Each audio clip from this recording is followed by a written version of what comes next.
It's time for a rundown of the most read posts that were published on the network in Canadian History and Environment in June. Our most read piece in June was Laurie Lee Oates' Dear Mr. Prime Minister, There's No Such Thing as Decarbonized Barrels, which is reacting to Prime Minister Mark Carney's June rhetoric around the idea of decarbonized barrels of oil. And Laurie is pushing back at that and talking about how this relies on unproven technology, carbon capture storage technology, and also how it reflects other dangerous patterns in environmental policy by this new Liberal government.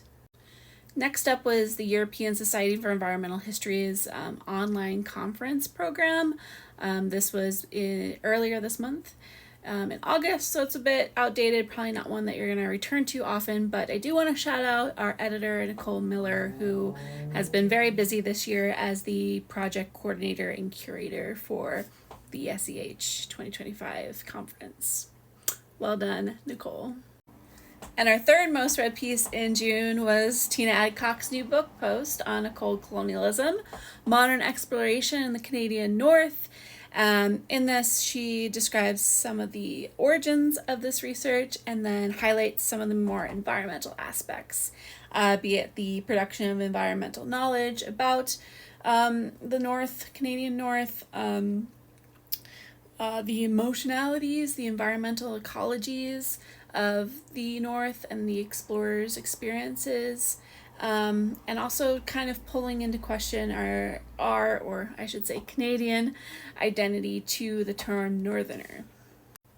And then fourthly, we have the most recent piece in our collaboration with Saskatchewan History and Folklore Society and Folklore Magazine, and it is from Taryn Goff, who recently finished their MA in environmental history and also is a former Folklore Magazine editor, like myself.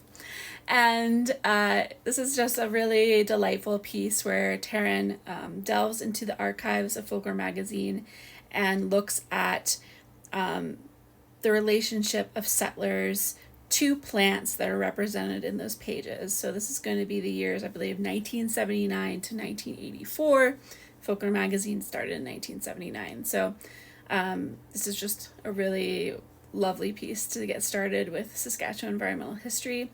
And I want to say that this archive is available online and is very untapped. So if you want to do Saskatchewan history, please check it out. And you can find all of those articles at niche-canada.org, where we publish nearly every weekday on topics related to environmental history, environmental humanities, historical geography, and similar topics.